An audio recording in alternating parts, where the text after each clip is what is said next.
ایک بزرگ فرماتے ہیں میں بصرہ کے بازار سے گزر رہا تھا، میں نے دیکھا ایک جنازہ جا رہا ہے، 4 لوگ جنازے میں شریک ہیں، 4 لوگ میت کو کندھا دے کے چلے جا رہے ہیں۔ میں نے دیکھا، دیکھ کر حیران رہ گیا، اتنا بڑا شہر ہے، میت کو کندھا دینے والا کوئی نہیں ہے، جنازے میں شریک ہونے والا کوئی نہیں ہے، افسوس ان لوگوں پر۔ بزرگ کہتے ہیں، اللہ والے کہتے ہیں کہ میں اسی جنازے کے ساتھ شریک ہو گیا، قبرستان میں گئے، جنازہ پڑھا، تدفین کی، تدفین کرنے کے بعد میں نے ان لوگوں سے پوچھا، میاں آخر کیا ماجرا ہے، لوگ جنازہ پڑھنے کیوں نہیں آئے، اس کو کندھا دینے کیوں نہیں آئے؟ ایک خاتون کی طرف اشارہ کرتے ہوئے لوگوں نے کہا کہ اس خاتون سے پوچھ لو۔ میں اس خاتون کے قریب گیا، خاتون نے دونوں ہاتھ اٹھائے، دعا کی، پہلے تو رونے لگی پھر ہنسنے لگی۔ میں نے ماجرا پوچھا، مائی آخر کیا وجہ ہے؟ 4 لوگ کندھا دینے والے ہیں، جنازہ پڑھنے والے ہیں، ان 4 کے علاوہ بھرے شہر میں اور کوئی تمہارا رشتہ دار نہیں ہے؟ اس خاتون نے کہا، بھائی یہ جو مرا ہے یہ میرا بیٹا ہے، بہت ہی گنہگار تھا، بدکار تھا، سیاکار تھا، دنیا میں کوئی ایسا گناہ نہیں تھا جو اس نے نہ کیا ہو۔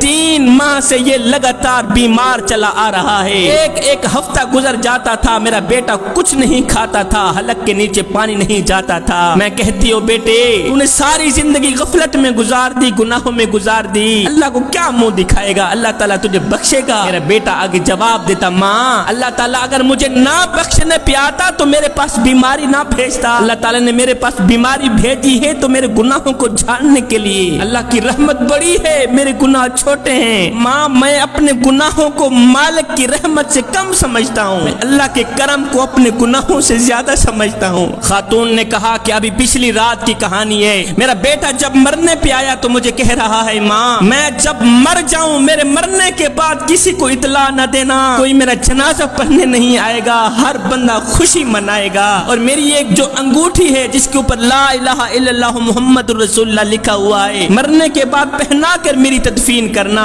ہاں ماں اگر ہو سکے تو تھوڑی دیر کے لیے میری تدفین کے بعد میری قبر پر ٹھہری رہنا، رکی رہنا، میری بخشش کے لیے دعا کرنا، ہو سکتا ہے اللہ آپ کی دعاؤں کا صدقہ مجھے بخش دے۔ اس کے بعد میرے بیٹے کے لبوں پر تھا، میری توبہ